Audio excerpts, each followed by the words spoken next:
Tapi data yang Fikri berikan itu jelas-jelas tidak akurat. Ini akan merusak keseluruhan laporan kita. Tidak akurat bagaimana? Saya sudah memeriksa berkali-kali, kamu saja yang tidak lihat data dari sudut pandang yang berbeda. Dengan suara tenang namun tegas. Baik teman-teman, maaf saya potong sebentar. Kita semua di sini punya tujuan yang sama, yaitu menyelesaikan laporan ini dengan jelas kembali. Dengan baik, saya melihat ada perbedaan pendapat yang kuat dan itu wajar dalam sebuah tim.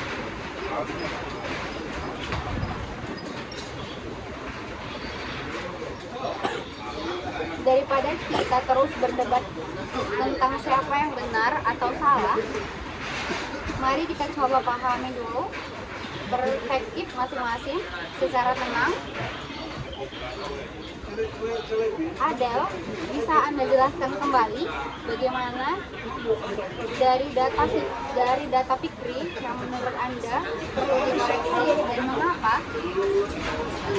Oke Pak Bu, menurut saya angka proyeksi penjualan di kuartal 3 ini terlalu optimis. Berdasarkan tren pasar terbaru, itu tidak realistis. Terima kasih, Adel.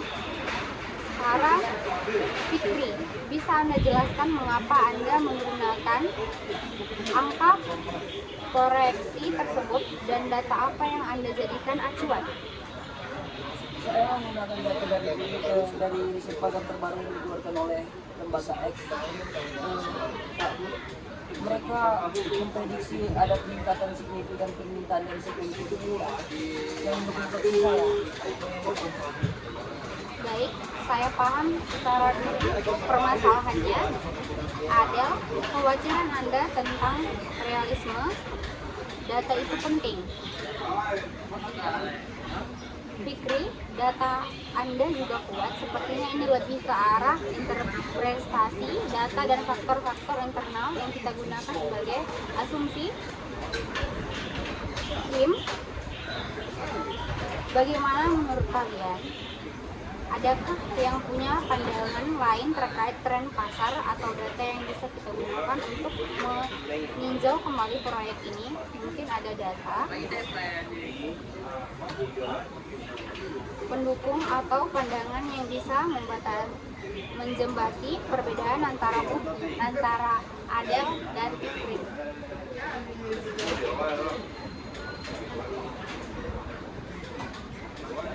Saya kebetulan baru saja membaca laporan dari Asosiasi Industri.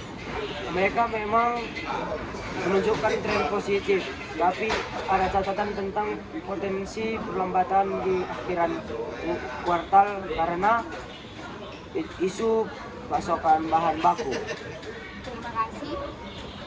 Terima kasih Adel, itu masukan yang sangat berharga. Nah, Adel dan Fikri, bagaimana jika pertimbangkan informasi ini, mungkin kita bisa merevisi proyek penjualan dengan lebih realistis namun tetap optimis.